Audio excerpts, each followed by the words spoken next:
Hi guys, मैंने एक kaftan suit बनाया है और इस वीडियो के अंदर मैं काफ्तान सूट की जो पैंट बनी है उसकी कटिंग और स्टिचिंग दिखाने वाली हूँ। सबसे पहले मैं ये बॉर्डर कट कर रही हूँ क्योंकि ये कपड़े की एक ही साइड है। अगर ये दोनों साइड होता तो काफ्तान में बहुत अच्छा लुक आता। यहाँ पे मैं पैंट की कटिंग कर रही हूँ और पैंट की जितनी लेंथ मुझे चाहिए उतनी ही लेंथ में यहाँ पे ले रही हूँ। क्योंकि इसके अंदर बेल्ट अलग से लगेगा इसलिए मैंने एक्स्ट्रा मार्जिन नहीं लिया है। यहाँ मैं हिप्स का मार्क कर रही हूँ जो कि हमें लेना है हिप्स का 1/3। तो यहाँ पे मेरे आया है 11, तो मैं 11 पे मार्क करूंगी। यहाँ हिप्स का मार्क करने के लिए मैं ले रही हूँ हिप्स जितना हमारा है उसके अंदर 10 प्लस करना है और उसका 1/4 करना है और एक्स्ट्रा 1.5 इंच पे मैं मार्क करूंगी जो कि होगा क्रोच के लिए।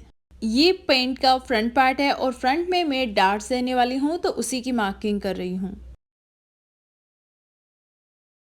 जितनी हमारी कमर है उसका 1/4 करना है और जितना आएगा जैसे कि 10 आया है तो डार्ट के 5 इधर और 5 इधर मार्क करना है। यहाँ पे कमर से हिप को मिलाएंगे और यहाँ पे क्रॉच का शेप दे देंगे। जो हमारा डार्ट का पॉइंट है वही हम एंकल पे मार्क करेंगे और उसके 4 इंच इधर और 4 इंच इधर मार्क करेंगे। उसके बाद में हिप्स को एंकल से इस तरीके से मिला देंगे। वैसे मुझे इतना प्रॉपरली अच्छे से समझाना नहीं आ रहा है पर जितना मुझे हो सके मैं ट्राई कर रही हूँ कि मैं अच्छे से समझा पाऊँ। और यहाँ भी इस तरीके से जॉइन कर देंगे।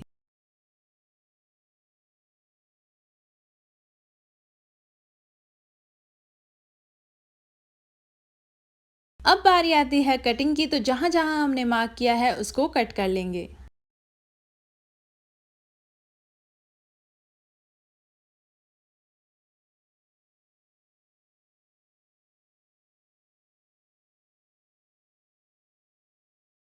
अब बारी आती है बैक पार्ट कट करने की, तो यहाँ मैंने फैब्रिक को अच्छे से लगा दिया है और यहाँ पे मैं पहले 2 इंच का मार्क कर रही हूँ। उसके बाद में जो हमने फ्रंट पार्ट कट किया था उसको इस बैक पार्ट के ऊपर इस तरीके से रख देंगे। ध्यान रखना है कि जो 2 इंच हमने मार्क किया है उससे नीचे की तरफ रखना है। ये वाला साइड फ्रंट पार्ट का और बैक पार्ट का बराबर रहेगा तो इसको हम पहले ही मार्क कर लेते हैं। बैक पार्ट में क्रॉच के लिए मैं जितना फ्रंट पार्ट का था उससे आगे 2 इंच पे मार्क कर रही हूँ। यहाँ पे कमर को जो हमने 2 इंच का ऊपर मार्जिन रखा था तो जो ऊपर वाली लाइन है वहां से मार्क करते हुए हिप तक लाना है और उसके बाद में क्रॉच का शेप देना है। अब कमर वाले पार्ट में इस वाले पॉइंट को फ्रंट वाला जो पार्ट है उससे इस तरीके से मिलाना है। एंकल में फ्रंट पार्ट से 1.5 इंच का मार्जिन रखते हुए हिप पार्ट को एंकल से इस तरीके से मिलाना है। सारी मार्किंग हो चुकी है, अब इस पार्ट को भी कट कर लेंगे।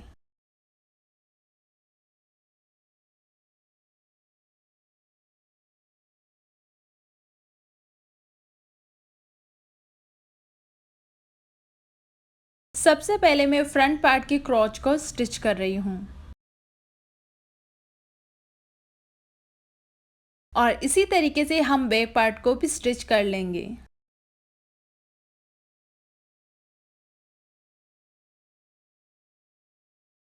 अब मैंने जो फ्रंट पार्ट के अंदर डार्ट दी थी वो मैं हाफ इंच की डार्ट दोनों साइड फ्रंट में लगा रही हूँ।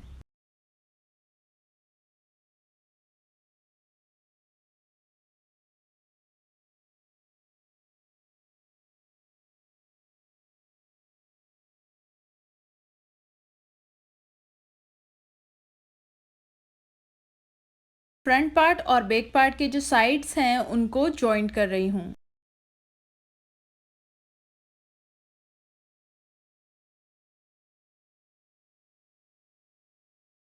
अब बारी आती है बेल्ट की, तो उसके लिए मैंने ये कपड़ा लिया है जो कि हमारा फ्रंट पार्ट है उससे 1 इंच एक्स्ट्रा लिया है और इसके ऊपर मैं ये फ्यूज बुकरम यूज कर रही हूँ जो हमारे आगे का फ्रंट पार्ट है उतना ही लिया है।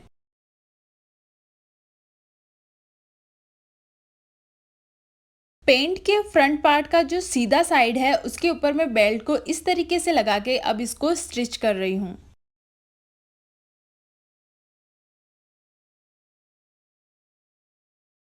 अब मैंने 4 इंच चौड़ा ही बैक पार्ट के जितना कपड़ा कट किया है और उसको भी मैं इसी के साथ इस तरीके से जॉइंट कर रही हूँ।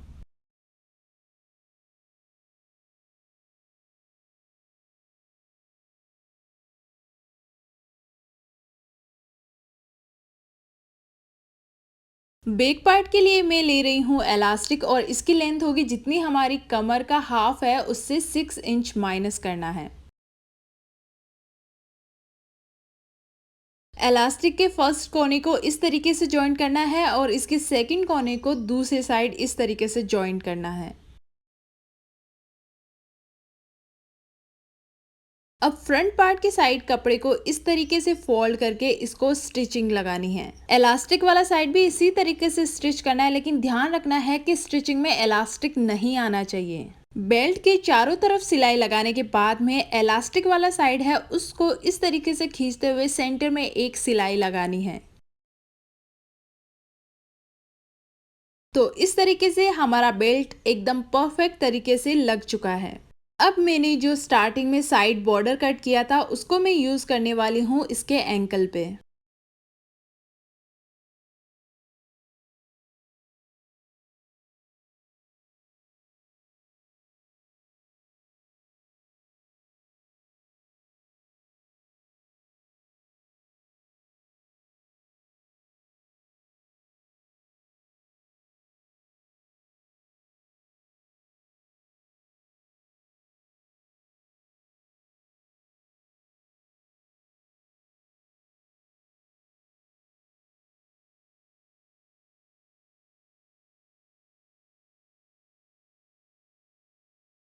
बॉर्डर को पैंट में इस तरीके से यूज करने से एक बहुत ही अच्छा लुक आया है। आई होप आपको ये वीडियो पसंद आया होगा। अगर आया है तो इस वीडियो को लाइक कीजिए, चैनल को सब्सक्राइब कीजिए और इसी तरह के और वीडियोस देखने के लिए बेल बटन को भी हिट कर दीजिए।